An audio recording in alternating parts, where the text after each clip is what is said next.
عروس شب کی زلفیں تھیں ابھی نا آشنا خم سے، ستارے آسماں کے بے خبر تھے لذت رم سے، قمر اپنے لباس نو میں بیگانہ سا لگتا تھا، نہ تھا واقف ابھی گردش کے آئین مسلم سے، ابھی امکان کے ظلمت خانے سے ابری ہی تھی دنیا، مذاق زندگی پوشیدہ تھا پنہائے عالم سے،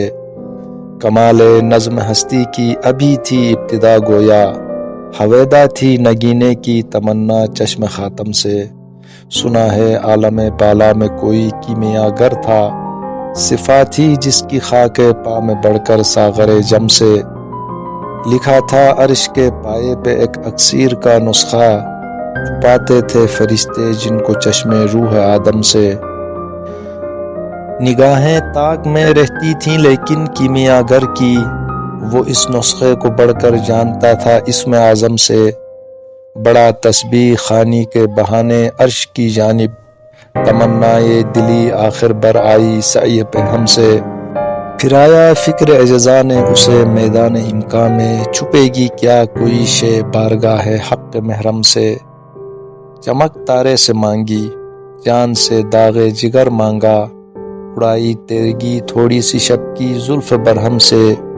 تڑپ بجلی سے پائی حور سے پاکیزگی پائی، حرارت لی نفس ہائے مسیح ابن مریم سے، ذرا سی پھر ربوبیت سے شان بے نیازی لی، ملک سے عاجزی افتادگی تقدیر شبنم سے، پھر ان اجزاء کو گھولا چشمہ حیواں کے پانی سے، مرکب نے محبت نام پایا عرش اعظم سے، محوش نے یہ پانی ہستی نوخیز پر چھڑکا، گرہ کھولی ہنر نے اس کے گویا کار عالم سے، ہوئی جنبش عیاں ذروں نے لطف خواب کو چھوڑا، گلے ملنے لگے اٹھ اٹھ کے اپنے ہمدم سے، خرام میں ناز پایا آفتابوں نے ستاروں نے، چٹک کنچوں نے پائی داغ پائی لالہ زاروں نے۔